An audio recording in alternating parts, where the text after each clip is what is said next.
ఆడుకుంటున్న పిల్లాడు అలా పరిగెత్తుకుంటూ వెళ్ళిపోతూ అక్కడ ఉన్నటువంటి లిల్లీ మొక్కకున్నటువంటి పువ్వుని హేళగా తుంపేసినట్టు అందరూ వచ్చి కృష్ణ ఏమిటి ఈ ఉరుములు, ఈ మెరుపులు, ఈ పిడుగులు, ఈ యశనులు, ఈ జలధారలు నీయాన మున్నెరుంగము కుయ్యాళింపక దయ్యగుణరత్ననిధి అని అడగగానే అక్కడ ఉన్నటువంటి గోవర్ధన పర్వతాన్ని అమాంతం పైకెత్తేట.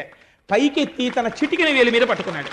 ఎలా అంటే బాలుండాడుచునాతపత్రమని సంభావించి పూగుత్తి కింగేలం దాల్చిన లీలలేనగవుతో బాలుండు చిరునవ్వు నవ్వుతూ ఏమీ కష్టపడకుండా తానం మహాశైలమ్మున్ వలకేల దల్చి విపుల ఛత్రమ్ముగా పట్టే, ఒక పెద్ద గొడుగు పట్టినట్టు పట్టేట.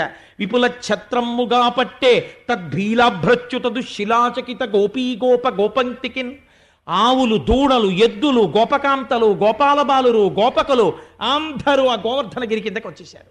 హాయిగా గోవర్ధన